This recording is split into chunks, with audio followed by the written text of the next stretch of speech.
Hello, everyone, and welcome to the Conscious Health Podcast. Thank you very much, David, my co host, for being here today.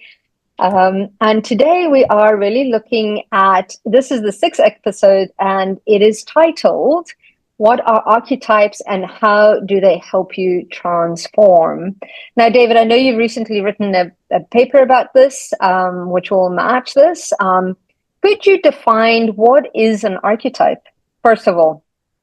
Yeah, well, archetypes are just these fundamental and universal patterns that can be seen as symbols, and they are also part of a collective unconscious, and they are part of the society, they are part of your country, they are part of your family, and of course they are part of your most intimate caregivers and relationships that you have.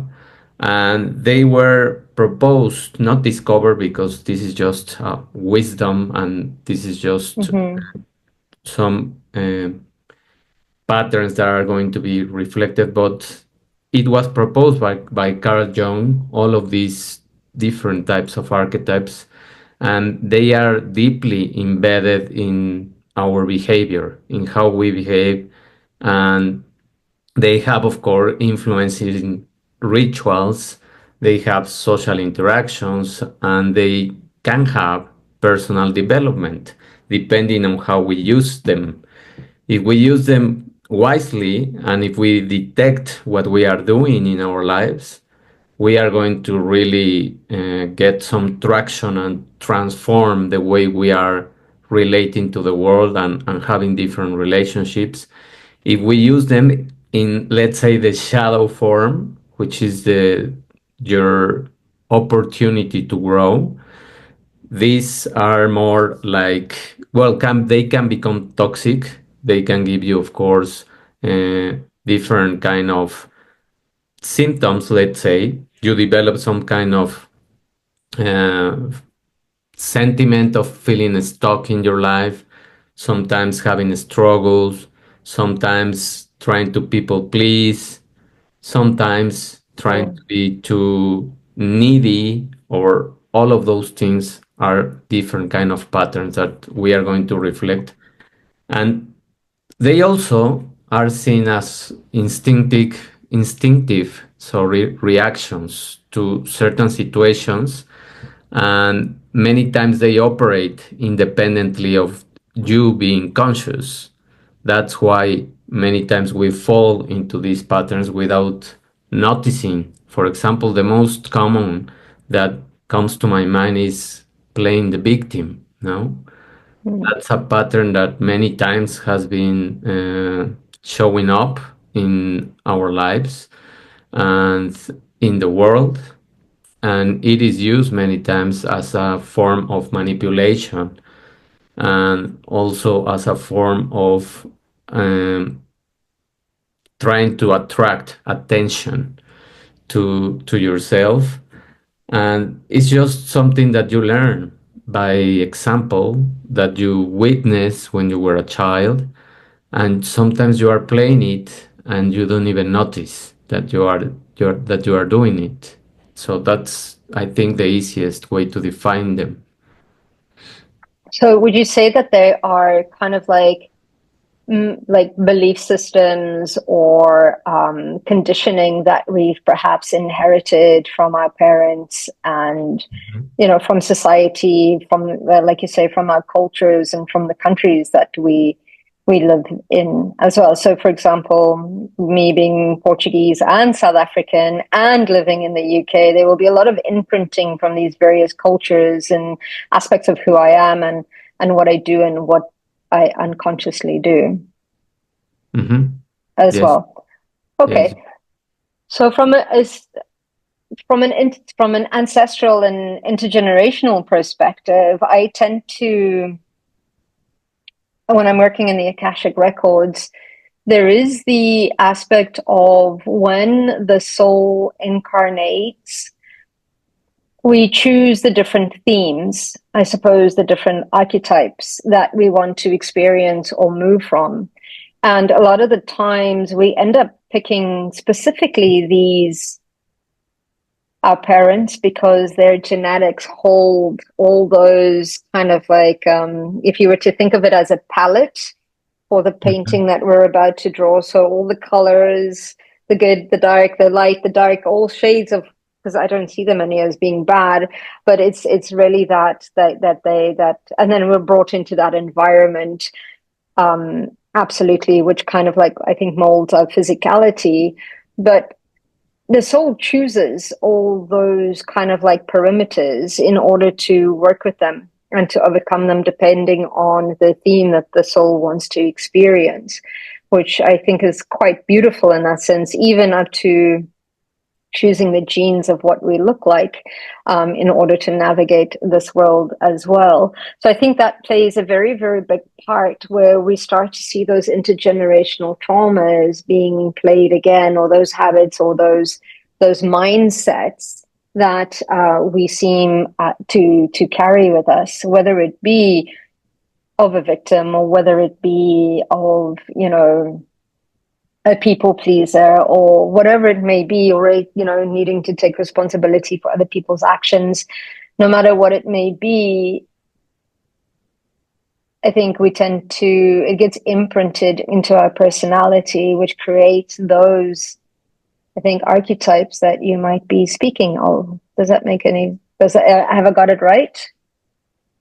Yes, yes, and it's so interesting this knowledge and this kind of seeing life because it is just defining or having a label on Mm-hmm. each of these forms on how we behave. And of course, we know without knowing that this word exists or without not having this knowledge, we know that we have masks.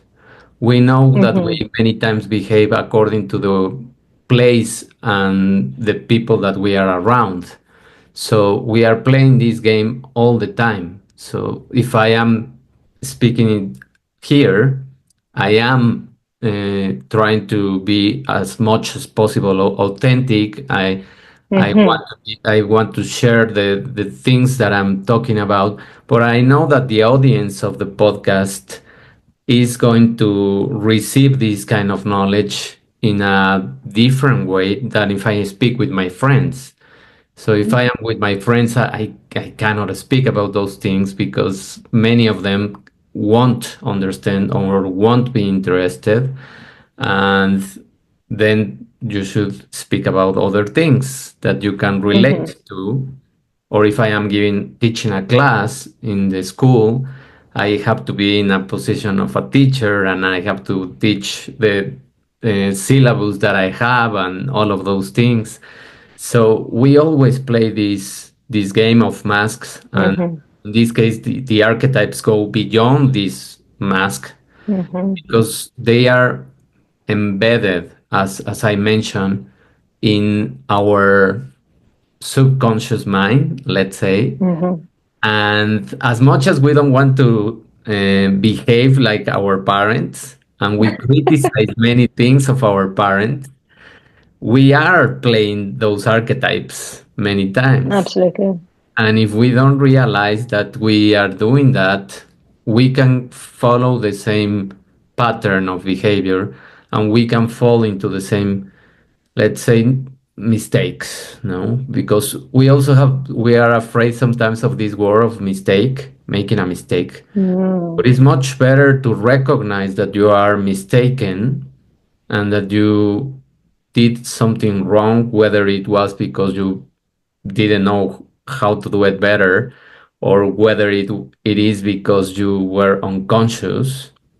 But recognizing that you are doing a mistake gives you the consciousness that you can correct your your way of behaving or doing the things, and probably you are still on many times you are still on time to make those corrections in your path of life. And that's the important thing about these archetypes, that they many times they guide us towards where we want to go. And many times we have to use some of them so that we can move forward. No?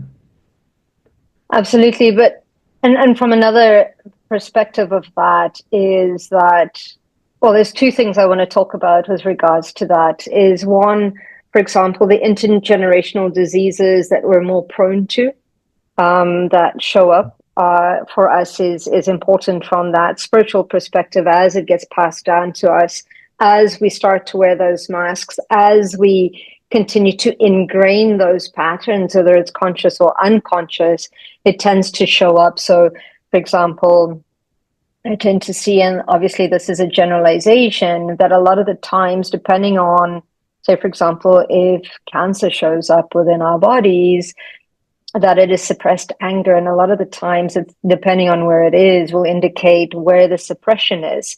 And so, for example, a lot of the times when we're looking at the aspects of breast cancer, it's really about a suppression of wearing that mask of what it means to be feminine and not being able to express ourselves completely and fully, which creates a lot of frustration and resentment within us that is then carried from the generations, which then ends up, like you say, our minds and what we put into our bodies and everything has a more likelihood that if we don't deal with that anger or that resentment that we don't even know is conditionally being passed down to us, that it reflects within our bodies. And I think that's why we're more prone to some diseases or not.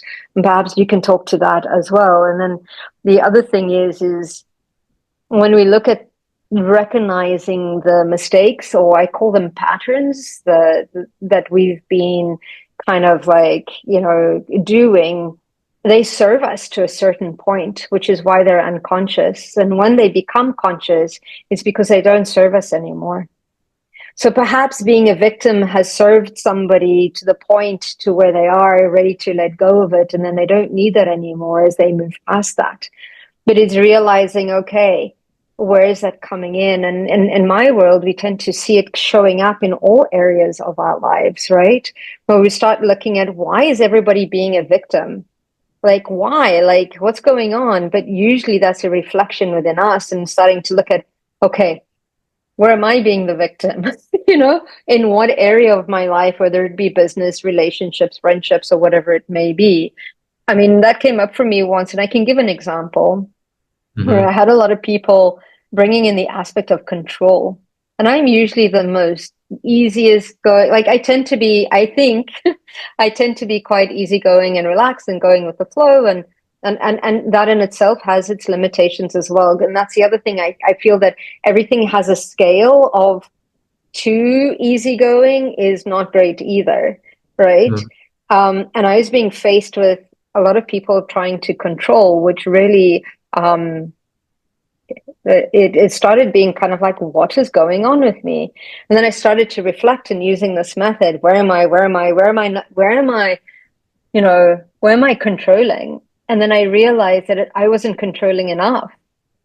I was like letting my accounting kind of like, I was like, in my business, and I was like, okay, maybe I need to hire a bookkeeper because, there's sometimes it's not even it's sometimes people come to show us how to be as well. So it's like, you can't be laxy daisy with all of this, right? And perhaps you need to be more controlling in whatever it may be, kind of like, or more disciplined in one way or another. But the lack of control, in a sense, or that easygoing aspect of me served me in a way of adapting to many things and many situations and many people.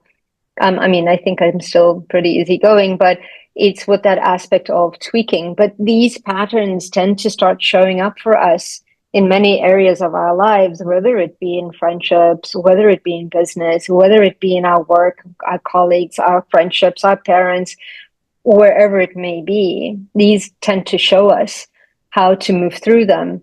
And a lot of the times, the advice that we get in the Akashic records, even if we do realize these mistakes or these patterns, is not to beat ourselves up or judge ourselves based on that. It's more of a kind of like an understanding, one of those aha okay, oh my goodness, I've been doing this all my life. I've been overpromising and under-delivering. I've been busy, whatever, hiding within that. It's how do I change that moving forward? It's not about the judgment. It's the realization, it's the understanding of it. It's the forgiveness aspect, but taking that knowledge forward and saying, okay, I can't do this anymore. I need to do it in this way, or I need to change my thought patterns, my emotions, my behaviors to shift that pattern or that archetype. Mm-hmm. But Yeah. there is that point where it serves you until it doesn't anymore, because perhaps it's survival, perhaps it's kept you safe, perhaps it's, or but that's the conditioning that has been passed down. But it gets to a point where you're like, when you're ready to let go of it, you see it, which is Mm-hmm. beautiful from my perspective. In that way, it's beautiful to see and recognize when that happens. And usually it happens when we go through like traumatic experiences. So I learned so much during my divorce and my move and all sorts of things. I was like, oh my goodness, I don't believe I'd been doing all of this stuff that was just unconscious. Mm-hmm. Yeah. It is all those let's say nuggets of wisdom that you gave that many times they are structures. In the end, they are these kind of structures that we need in our mental way of thinking, and it also has this blended language of the soul, because Mm-hmm. as you mentioned many times, you use certain archetype, it works for you in a period of time or for certain purposes, and then your soul starts speaking and it starts showing you examples or luring Mm-hmm. people so that you can see that it's no longer working and you have to shift in order to grow or expand and discover a different way that you are that you can be. No, they provide Mm-hmm. guidance, they provide this insight, and they contribute many times to our mental health, because if we don't have also those kind of structures, we would be randomly doing things that of course can damage a lot of people, although some Yeah. of these archetypes are also have the dark side, let's say, but they can guide our behavior. They promote that we know ourselves, self knowledge. They provide Mm-hmm. these cultural and symbolic connections, because we need those connections also with certain kind of people, and the integration of these patterns into our life is essential to achieving this balance, this psychological balance that you can have. And as you mentioned, many times these most deep connected relationships, whether it is your partner, your couple, your children, your parents, Yeah. all of them reflect to you what you need to start working on. And Mm-hmm. this is what for me is just amazing, that we have these mirrors constantly in our life, that they are supposed to help us. And I was also, when I was reading the science part of these archetypes, it is also related to this quantum psychology, that this is a new Mm-hmm. branch, let's say new branch of psychology, that integrates these quantum processes into how we think, how we learn, and how these mental phenomena are just replicating over time. And it views the biology of us, instead Mm-hmm. of just being these chemical structures, it shows us, or it has a structure of a bioelectronic device. Mm-hmm. We work as computers many times. We work as these models that we have now of artificial intelligence because we store information, we manage the information, and we retrieve certain memories and things that are going to help us. So in another way, we are an archaic way of artificial intelligence that has a Mm-hmm. lot of knowledge, and now that's why we need to create this artificial intelligence, because it is now many times we can outsource now to this kind of intelligence, and we can focus on knowing more about ourselves, on knowing more in a deeper level how this ancestral lineage works, these epigenetic mechanisms work also, because you were Mm-hmm. mentioning also the diseases.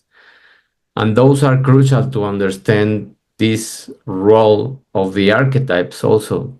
Let's say that for me, now that I have read this information, these archetypes are like the epigenetic marks of psychology. Mm-hmm. So we have these psychology archetypes, which are mainly influenced by the environment, the culture, and all of those things, the collective. Mm-hmm. And the epigenetic marks are influenced by the biology of 7 generations or more. Mm-hmm. Yeah. So I tend to look at that, and whenever we make changes within ourselves, it affects the epigenetic Mhm. frequencies, which is very interesting from my perspective because, again, I use the tool very much, the Akashic records and craniosacral therapy and Reiki and all the rest of that. And I remember that conversation that I had with you when we first met in Houston, and I was like, oh my God, David, we should test the blood after we've done like Reiki to it to see if anything changes, or, if we Mhm. start to change our behavior, which is pretty cool. But going completely on a kind of like, I suppose, a spiritual health perspective, I find myself very recently, I tend to see the body as code, like you say, as computer code. So there's zeros and ones, and sometimes it's in gold, sometimes it's in green. And when I'm doing kind of like a lot of the healings and a lot of the work that I'm doing, I'm asking to revert the code, which because I have an IT background, like I work for a lot of technical companies as well. It's just how I tend to imagine things. But I asked to reset the program of the cells to its original healthy cell in that sense. And a lot of the times I find my clients get very tired in the sense of what we call in our world integrating those new codes to start to create healthier cells. But we tend to look at it from a more of an energetic perspective to shift the frequency of the body. That, coupled with the behavior changes and the outlooks and the thought processes, I tend to see a bigger shift when that happens, when we're looking at that. So I don't know if that has any validity in the 3D world yet.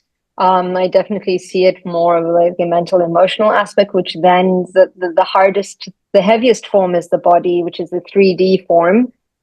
And when things are found in the body, it's usually the last protocol, because I also believe that it goes through a belief systems, the thought patterns, the emotions, the food we put in our body, the actions that we do. Eventually, it presents itself in the body. So it's the body's, a lot of the times, the last protocol. So looking at, for where I get interested is, where did it all begin? What is the belief system, which plugs into the whole intergenerational, the lineage, the ancestors that is plugged in there. And then also knowing that the soul has that choice, and our children choose us because of these themes that this lineage can supply.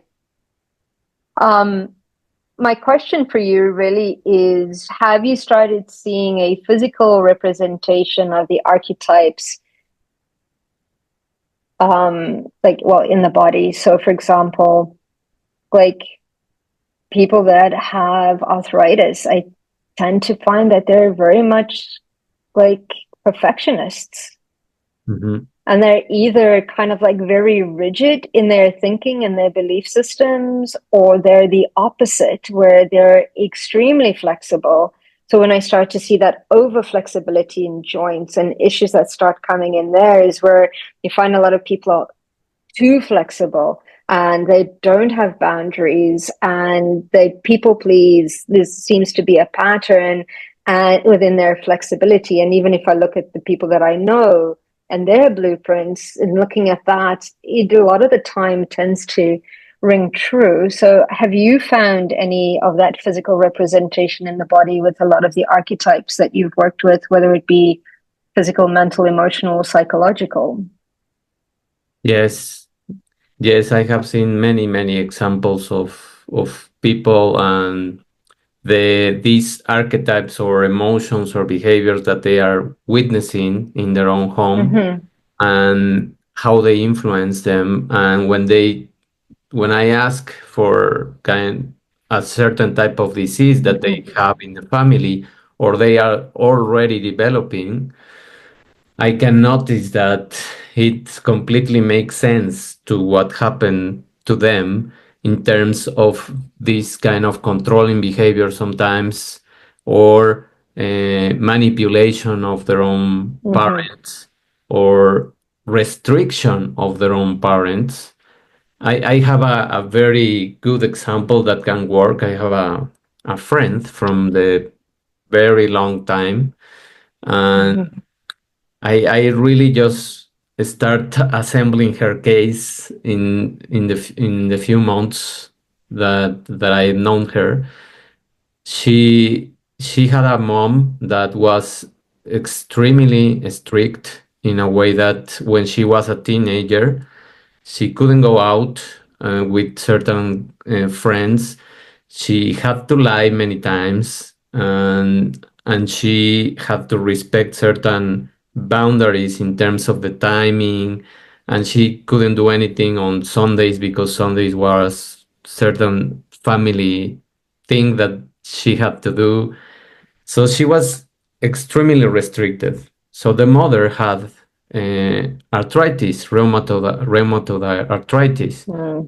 and she had it in a very advanced degree. And from there, she had many complications. And now, my friend, she has also arthritis because she was so restricted that she also looks for this kind of a structured way of living, and she's not flexible to know that she's extremely intelligent, but sometimes she Mm-hmm. doesn't even notice that because she has to follow that structure that has. So the archetype is so embedded in her that it already produced a disease. It already Mm-hmm. produced a way of being that is replicating the story of her mom. So, and many times she doesn't notice that because she's she's too rigid to see and to be open to our different way of thinking, no? And that's where these archetypes can damage us when we Mm-hmm. are so blind by them that we don't pay attention to what other people or life is trying to show us. That's when we can get into the dark side or the shadow side of this pattern. Mm-hmm. And that's when we ignite the genes, and that's when Mm-hmm. we ignite the biological processes that are going to replicate this information so that we express the disease. Absolutely.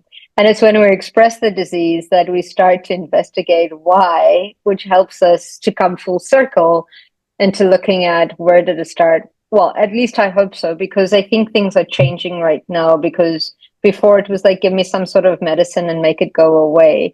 Now the medicine is going, okay, what do I need to do physically, mentally, and emotionally to remove this condition or this disease or this discomfort within the body? Because a lot of the times, absolutely, pharmaceuticals can help in many cases, but if we don't look at the root cause of the issue, it's going to return. or Yeah. or it won't go away in the first place, because a lot of the time then I start to notice when my clients say, okay, I've got this, and they don't know what it is medically, I'm like, then it's spiritual or it's mental or it's emotional. It needs to definitely be had. Well, all of them are spiritual, mental, and emotional, but when we can't see that physical cause for it, then it is most definitely needing to look at things more in a holistic way, which I find quite important. But it's pinpointing the disease. Is actually, the body is so phenomenal because it's the last protocol. It's like, hey, you haven't listened. I've spoken to you. I've given you clues. I've asked you to slow down. I've asked you to look at this, and we've ignored it until the body eventually goes, nope, now you're going to have to deal with whatever's going on. But it's usually when people can't physically move anymore that we start looking and reflecting on our lives, the people around us, what we've been doing, what we need to change, what's working for us and what's not working for us. And that's the beauty of that shadow aspect of it, is because it forces us to stop and look at that archetype that is within us, look at those patterns, look at that conditioning, whether it was conscious or unconscious. And now, after you doing this work, because it never stops, No. whenever I discover a pattern, I'm like, oh my goodness, I've been doing this. And I'm like, huh. And then I look at my mom's behavior towards, and I'm like, oh my goodness. And then I remember my grandmother doing the same thing. And then I'm like, oh, I've done it to my children, kind of a thing.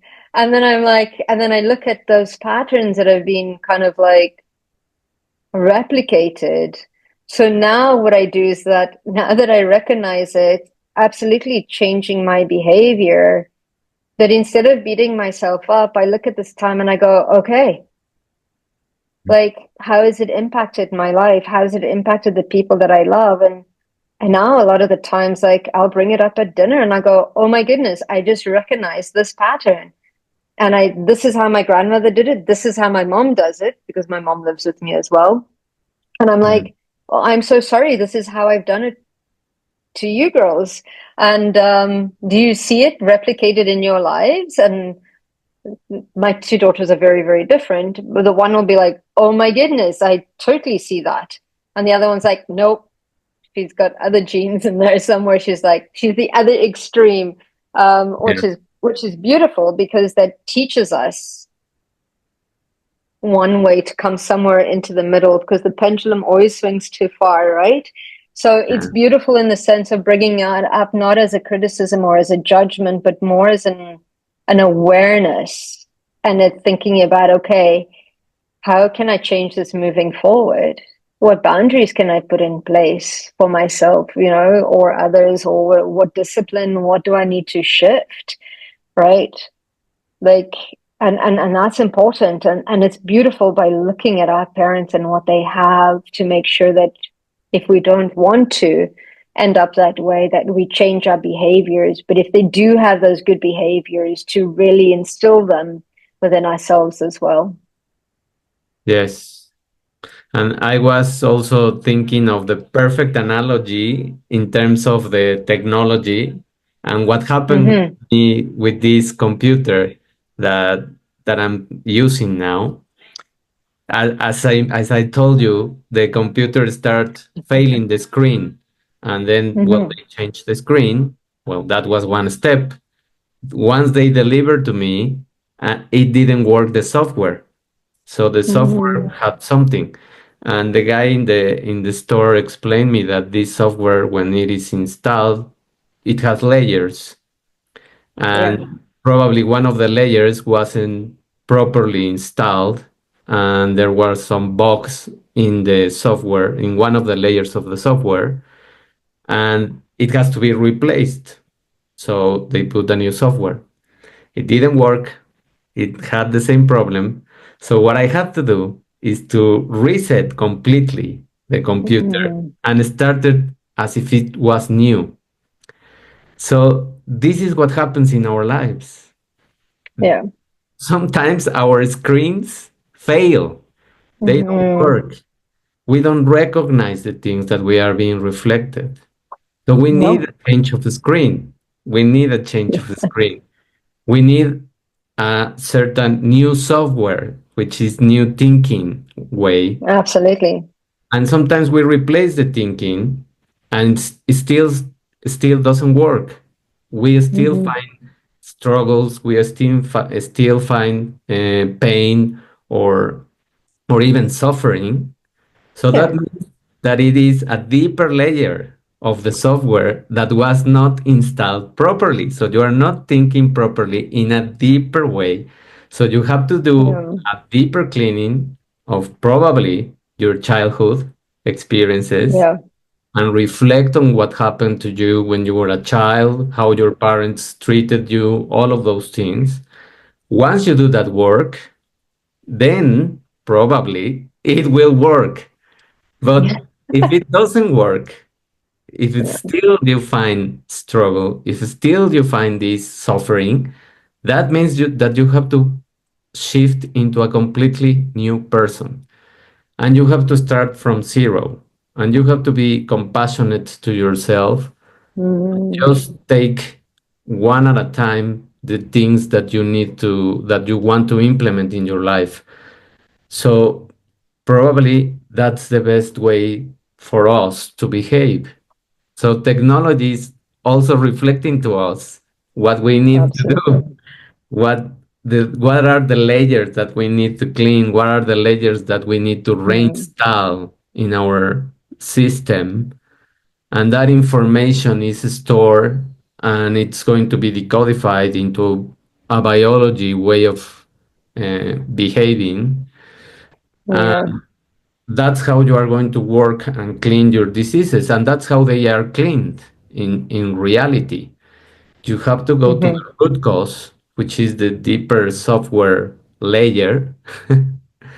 And once Yeah. you remove that, then things can work better. Yeah, no, I absolutely agree. I love that analogy. And I always say that when we reflect back on perhaps a trauma that we've experienced, if there is still an emotional charge to it, it means that there's still some healing that needs to be done on a deeper level. Yes. There's still some forgiveness, there's still some letting go, there's still some gratitude, there's still some learning from that experience that can support us moving forward. And then that's how we tend to see if there's still a program that's running in behind there that still needs to be updated. Is that if there's no emotional charge? So I hope for whoever's watching, I hope that will help to realize if there's still some software that needs to be reinstalled or rebooted in one way or another. Yes, and what this also teaches us is that we need to be open to Mm. to the to the intuitive way of showing us that we are in the wrong path, let's say. Mm. We are using the wrong archetype because as we know, many times life gives us in a person the opportunity to see what we are doing not in the best way, in a book, in a podcast, in a Mm. in any other form. It's sending us messages of how we need to shift the route and redirect our pathway into a healthier way of being. And Mm-hmm. if we keep going in the wrong direction, we will find many times a closed end where we are going to suffer, where there is no other place to go but to go down. And probably you need that. Many times you need those traumatic Mm. experiences, as we mentioned also, so that you can change, so that you can realize that you Yeah. need to really make a big change in your life, no? Absolutely. I try and avoid that. No, I'm joking. It's hard it can be hard. I don't want to say that it is hard because I don't want to plant any seeds, but it can be an uncomfortable situation because it's we're healing through that. But that opportunity is usually our greatest gift in turning our lives around. And a lot of the time when we do overcome these things, it actually births purpose in supporting other people that have gone through the same thing as well. So it's and not only that, those experiences will have a vibrational frequency that is within us that will call towards us people that have gone through similar experiences because the vibration is similar, especially if you've healed it. Because it's, well, I look at it from a healing holistic perspective just because of that's the world that I live in. But you will draw toward, like, so I'll draw towards us, towards me, sometimes a lot of people that have had some of the same traumas or experiences that I've had, or something that I have that I can give, in a lot of that sense, you know. And it's quite interesting because you'll always resonate with your practitioners and your doctors and your psychologists. It's important to resonate with them because there is an aspect of a vibrational frequency that will support that person. And even in business, I mean, I've co-authored a planner or a methodology called the Octopus Method, and we talk about that from a business perspective, that, or from even a healing perspective, your clients or your best clients are who you were 3 to 5 years ago, because Mm. you've gone through all of that, you've experienced all of that, you've moved through that, which is important. And I think even within the medical field, there's a lot of doctors that specialize in one thing or another because they've had a family member, because they've had experiences going through that same thing, or what it may be. I don't know. Maybe you can talk more to that.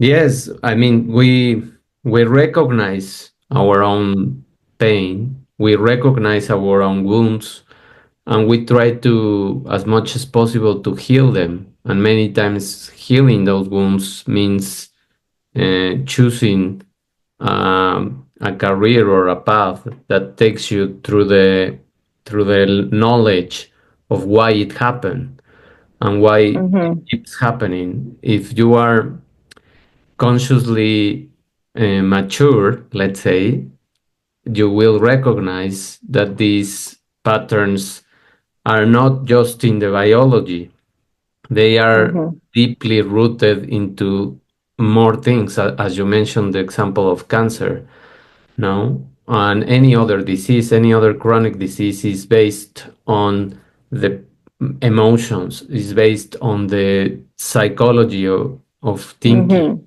is based on the boundaries that you don't have, or you have too much boundaries, whatever it is the case. And they are the environment, the interactions that we have with the environment are constructing a model so that you can see them. But Mm-hmm. if you don't want to see them, and if you keep thinking in just one direction and trying to fix things, let's say, with that simple pill, you will just awaken more patterns of disease because you are not treating the unbalance factor that is rooted in the cause. You are just treating the symptom. And Mm-hmm. treating the symptom is just going to work for a while, and it's going to fix things for a very short period of time, and then it Mm-hmm. will reappear so that you pay attention. And what I also researched when I wrote this article about these archetypes, and what I am really passionate about now, is this quantum way of seeing the things, and Hmm. this psychology that is developing, which is going to replace all of this medical system, is also speaking about biophoton emissions. So we have this light inside of us, and these biophoton emissions was introduced as a communication system within this biology. So it is these atoms that are constantly vibrating into a pattern, into a rhythm, and they are replicating this vibration throughout the body, throughout the system. And this emission of light that can be measured now could potentially be a way to measure the influence also of these archetypes, of this way of thinking. Beautiful. So this is the new medicine that I am seeing. This is the new medicine that I think that we can be scanned. And I was watching also a documentary that they are developing these quantum computers. I don't know if I remember correctly, but I think it was in Massachusetts somewhere, but because I didn't pick up the name of the city. But there is a laboratory where they are developing these computers, and the technology that they are developing is so that they can scan the body and they can tell you where exactly you have this kind of pattern, let's say, that is Hmm. disrupted. And once you find out this, then you can relate it to the biology, and then you can relate it to changing or shifting this pattern, and you can have a more specific protocol of treating the unbalance and going back into health, because your body is going to do all of the other things. You just have to give it the direction. Hmm. The other things, the body will do it because it knows how to get in balance. Your body was designed to be in balance. Yeah, You are the one that is taking the wrong direction many times and taking it into an unbalanced state, which reflects as a disease, no? absolutely. And we do that in life constantly, whether it's kind of like following a career that our parents would like rather than our own, or following a Mm. career for money rather than passion, or whatever it may be, which is very, very fascinating. That technology excites me, actually, looking at the energetic frequencies and communication and what's happening within our body and being able to pinpoint that, which is pretty cool. So, one thing about recognizing patterns, and this is what you were saying earlier, is that once we recognize them, to continue to do them is choice. Mhm. When we're doing them unconsciously, it really is a subconscious program that we have no awareness of. But when we do have an awareness, it then becomes a choice. And then it's a conscious choice to continue to you know to do the same thing. So yeah, and I think, yeah, it's hard. Those patterns, those behaviors need to change as well. It is so funny that also all of this work that is being developed through this wisdom of the psychology, the archetypes, the emotions, the conjunction of everything, also talks about this synchronicity. And Carl Jung also said that synchronicity might be a manifestation of the archetypes, which for me sounds completely normal, normal Yeah, and a wise way of detecting that you are not doing the right things, because this synchronicity will show you or bring you the examples and will activate your unconscious pattern so that you can externalize or express the things. And if you are conscious and mature, you will detect them or you will see them. If you are yeah. not, you follow the path and you get the disease, and all the cycle Well, starts. No. yeah. It's like finding out a pattern of the people you draw towards us Mm-hmm. generally tend to be the same, or dating the same type of person over and over again. I mean, they're different people, but they're the same person, the same patterns, the same traits, and it's within us. We're the common denominator. You know, Yeah. if we keep finding ourselves in that same position over and over again, like here I am again, you know, that is a clear indication that something's up and that perhaps you're not following your highest potential version of your blueprint and of what you're wanting to do. Absolutely. I 100% agree with you. But, and that is a beautiful, and that's what's so beautiful about life, that if you miss one opportunity to learn, it will show itself again. And it's important to not resist these things, but rather choose them. Because that's the other thing. When we resist the change, when we resist not looking at it, the opportunities will continue to show up for us until we've actually moved through it. And Mm-hmm. sometimes it's about choosing them. It's like, because when we choose them to overcome them, then we really are taking that responsibility, and really working through it.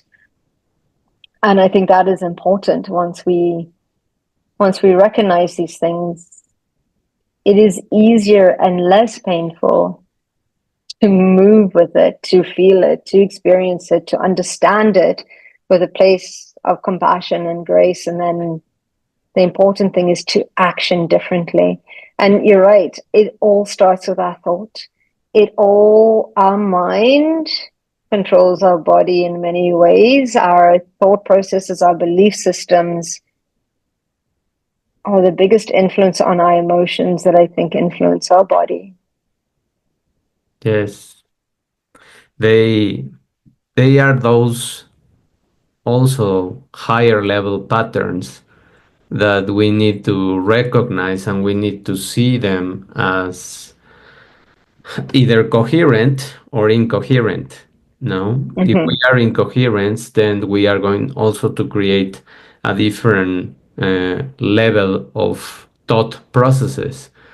Mm-hmm. We are in an incoherent state, which is represented mostly by this, let's say, label negative emotions like Mm-hmm. anger, like frustration, like anxiety, all of those, uh, let's say, negative patterns.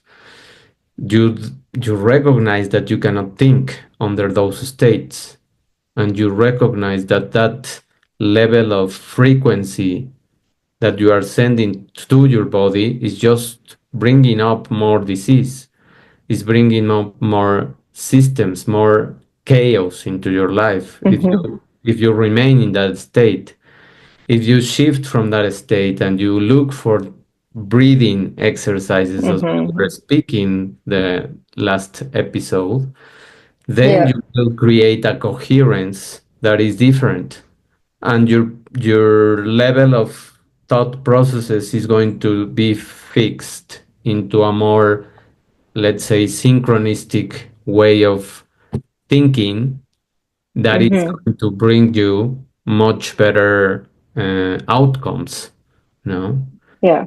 And And it's working with those emotions though. So working with the emotion of anger in a way that is conducive, it's fire. And it's working with that aspect of, okay, anger is telling me that there's something wrong, right? It's like, and I think children teach us that. They feel their feelings 100% and then they move from them. But it's mhm, looking at, where can I, like, what is giving that I need to be able to, where can I shift this energy into something that is positive, that is good, that supports what I'd rather be than what I won't. Because suppressing that, you'll find yourself angry again and frustrated and whatever it is that we're all going through as well. It's like you say, it's important. So we look at those as negative emotions, but it's like, what are they saying to us? And the quicker we understand what they're saying and move through it, I think the healthier it may be. Because the only thing that I'm worried about, like in the spiritual world, we do a lot of spiritual bypassing. where we Mm. don't feel our feelings because they're of a lower vibrational frequency or they're uncomfortable or I don't want to be in this low frequency. It's like we hit those lows because there is frequencies and patterns and conditioning and things like that. That's what's telling us, hey, something's not right, whether it be a thought process as a behavior. What those negative emotions come to show us is that, hang on a minute, there's something here that's not right. And Mhm. you're right, it's moving through them, but it's working with them and not bypassing them in a sense of kind of like going, hey, I can't feel this way. Yes, we absolutely need to unpack it to see what it is in order to not sit in it. I think Mhm. Louise Hayes used to say it's not good to sit in it. It's like you don't go into the bin to go get yesterday's dinner. You know, Yeah. you like you eat it, you move through it. You don't sit in your own vomit. You move through that. But it's debunking that I think is important, very much to do so as well. Sorry, I didn't mean to interrupt, but I was going to forget if I hadn't done that. No, no, no. It was okay.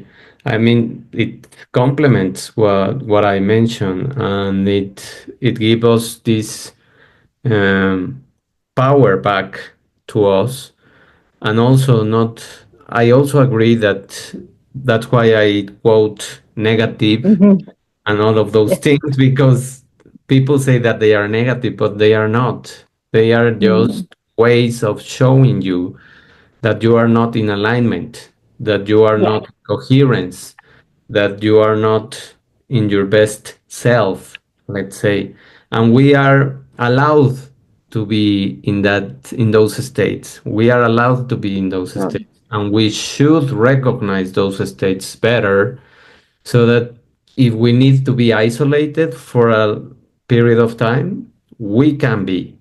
If we need to do certain rituals or things that brings us into alignment, Mm-hmm. also we need to do them.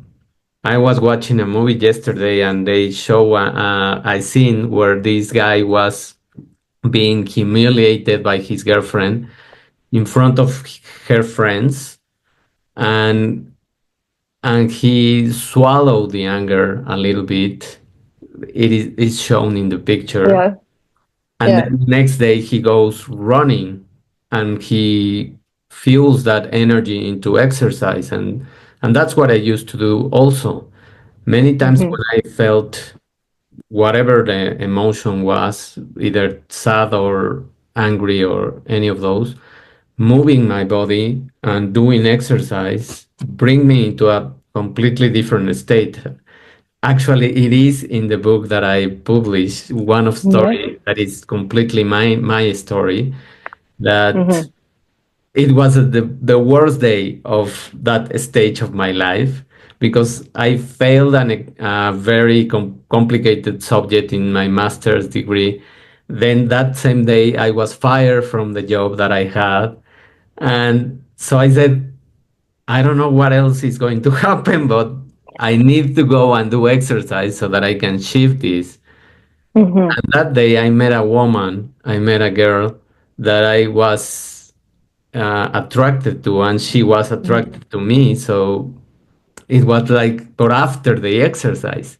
So I met her Yeah. after I did many swim laps, taking out the anger, transforming that anger, transforming that Yeah. frustration.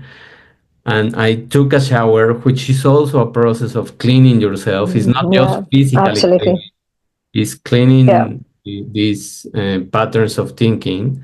And once I got out, I was in a completely different state. I didn't care about any of the things that happened. Yeah. I said, well, I can do again this subject and I can get another job. And this was the best because I didn't get along with the woman that I had as a boss. So it was for good. And in that day, that's when I met this girl. So it is funny how just in the same day that you think that nothing good can happen, if you stop, make a reset, and Mm. physically do sometimes, well, for me it was physical, for many other people can be a meditation, can be a breathing Mm-hmm. exercise, can be yoga. whatever it is that works for any of the listeners, they can do those things and shift the pattern of thinking. And then the energy is going to shift and you are going to attract different things. Absolutely. No, I was going to ask you, you're right on point. How do you work through that? Um, yeah, no, I tend to walk and I like I walk kilometers. But I sit with that thought process and I start looking at things from all different perspectives. And I start to ask the question, why?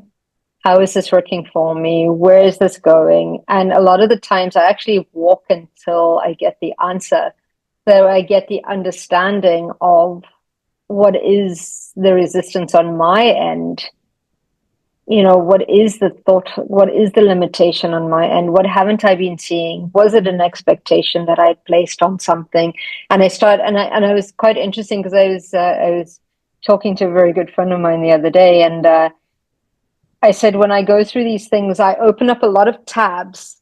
There's a lot of tabs that sit there downloading the information as to why. And as I walk, it's when I tend to allow that energy to move through my body and allow that thought process to kind of like those ideas, those perspectives from all other perspectives, that come in. And then it's like, oh my goodness, okay. Perhaps it was an expectation that was not met that had no reason to put that in because this person's always been the same, but you've expected something different or whatever it may be, and I find that quite helpful for me as well is that movement in there or dancing it's I think for me that's what I do, or listening to my favorite music that helps to shift things. Mm, also, yes, yes, yes, yes. So yeah, I mean, for you it's walking, and it starts or it ignites the same process that for me is swimming. Mm-hmm. During those laps of swimming, my thought process, I remember because I didn't have this with that knowledge and those things in Mm. my 20s. So, Yeah. but I remember perfectly what happened in my brain is that I kept replaying the scenario into a Mm-hmm. ruminative state until it changed, Mm. and it by itself it told me that it was the best for me, and then I Yeah. could see the, let's say, the light. Yeah. I could see the light. I could see the silver lining, let's say, of the thing that happened, and I could say, well, it was for the best. I didn't like that job, or I didn't like that teacher, and I didn't really learn what I wanted to learn, and Mm-hmm. then that was good for me. So, and Yeah. Beautiful. you close the process, no? Yeah, I think you close the process and then you change the behavior and then you're a new person. Well, we changing who we are with every decision that we make Mhm. every second of the day, right? So it's we just don't make those many big changes that we don't realize, but yeah, Mhm. sometimes when we hit those rock bottoms is when we do make those big changes and we emerge as a totally different person, um, which is beautiful as well. And that's the transformation process that we spoke in the Mm, title. So that's the transformation that the archetypes do. That's the transformation that this holistic way of thinking can help you do hmm if you just allow to be open, to recognize your patterns, to recognize your mistakes, and to be humble that you are learning. We are all learning at all times, and Never stop. yes, it never stops. And the more humble we are, the easier the lesson will be.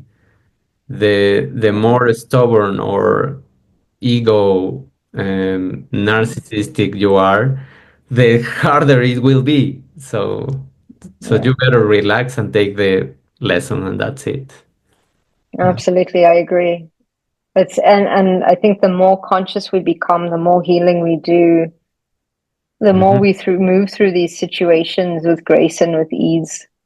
And not that it, not, yes, it can become easy. Yes, it can Yeah, I be. don't want to set those limitations that it needs to be hard. It can be, but it doesn't have to be. It's our choice many times. Yeah. It's in our own choice, and sometimes we need the hard lesson, sometimes we need the easy. So Yeah. we don't know Yeah. what it's gonna be. That's what makes life so interesting. Yes.